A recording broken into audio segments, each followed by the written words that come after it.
बच के रहिए भाजपा के लोग से। इन लोग गोबर को भी हलवा दे करके परोस देता है। मोदी जी झूठ बोलने के मैन्युफैक्चरर भी है, होलसेलर भी है और डिस्ट्रीब्यूटर भी है। लोकसभा चुनाव से ठीक पहले तेजस्वी यादव भारत जोड़ो न्याय यात्रा के आखिरी दिन इंडिया अलायंस के शक्ति प्रदर्शन के दौरान अपने भाषण में भाजपा, पीएम मोदी, गोदी मीडिया और अन्य भक्तों को ऐसा कह गए जिसे सुनकर आपके होश उड़ जाएंगे। जो तेवर, जो जोश, जो कॉन्फिडेंस, जो हिम्मत, जो जज्बा लालू प्रसाद यादव अपने जवानी में दिखाया करते थे, आज वही जोश, वो तेवर, अंदाज, हिम्मत तेजस्वी यादव इस मंच से दिखा गए। तेजस्वी यादव ने राहुल गांधी का जिक्र करते हुए कहा कि जहां पर देश में नफरत फैलाई जा रही है, जहां पर भाईचारे को खत्म की जा रही है, वहां पर राहुल गांधी ने भारत जोड़ो यात्रा कर इस देश को जोड़ने का काम किया।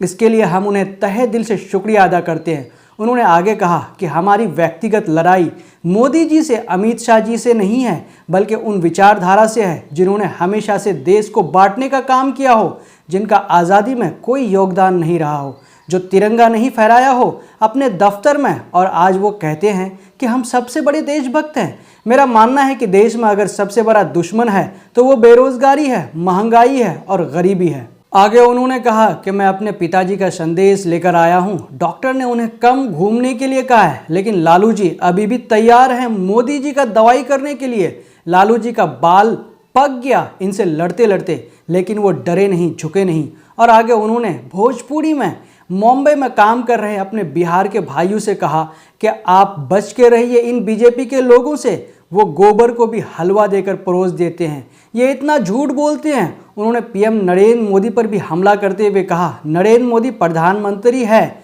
वो ठीक है, लेकिन साथ ही साथ वो झूठ बोलने के फैक्ट्री भी हैं। मोदी जी झूठ बोलने के मैन्युफैक्चरर भी हैं, होलसेलर भी हैं और डिस्ट्रीब्यूटर भी हैं। हम रउआ लोग इनके भी कहते नहीं, बच के रहिए भाजपा के लोग से।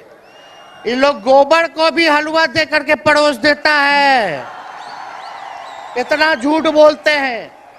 हम तो पहले भी कई बार कहे, मोदी जी प्रधानमंत्री है, ठीक है, लेकिन साथ ही साथ वो झूठ बोलने के फैक्ट्री भी है। मोदी जी झूठ बोलने के मैन्युफैक्चरर भी है, होलसेलर भी है और डिस्ट्रीब्यूटर भी है। ये उनका काम है। हम लोग सच्चे लोग हैं और सच्चे लोगों को कितना भी डराओगे, डरते नहीं। सांच को आज क्या, इसलिए हम लोग लड़ेंगे। इनके गीदड़ भपकी से हम लोग डरने वाले हैं। आप बताओ, आप लोग डरोगे? लड़ाई लड़ोगे कि नहीं लड़ोगे? साथ दीजिएगा ना सबका। हम और आगे उन्होंने कहा कि चाहे हम सत्ता में आए या ना आए, हमें हमेशा लोगों के बीच रहना होगा। इस तरह की यात्रा करनी होगी क्योंकि इन्होंने देश में इतना नफरत फैला दिया है, इतना नफरत फैला दिया है, इतना भेदभाव फैला दिया है, जिसे मिटाने में शायद बरसों लग जाए।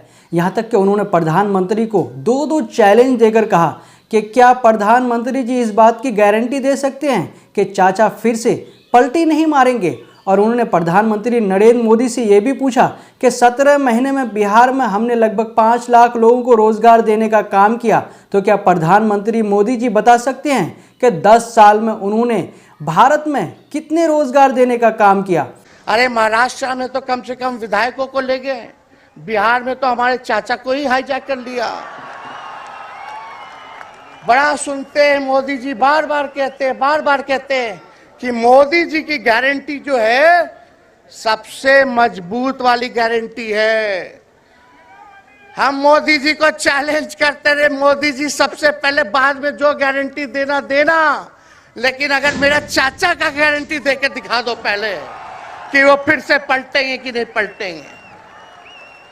तो हम लोग चलो बिहार में चाचा जी गए तो गए, हमारी शुभकामनाएं, बड़े हैं, अभिभावक हैं, लेकिन वहां जो आवाम का ताकत मिल रहा है, राहुल जी आए थे, सब लोग आए थे, जो प्यार मिल रहा है वो हम इतना आप लोगों को कह सकते हैं कि बिहार में भाजपा जो भी सोचती हो, सर्वे वाले कुछ भी दिखाते हो, गोदी मीडिया के लोग, लेकिन बिहार में इस बार चौंकाने वाला रिजल्ट हम ला करके देने का काम करेंगे और आप लोगों को भी कहेंगे कि एकजुट हो जाइए, एकजुट होकर के लड़ाई लड़िए।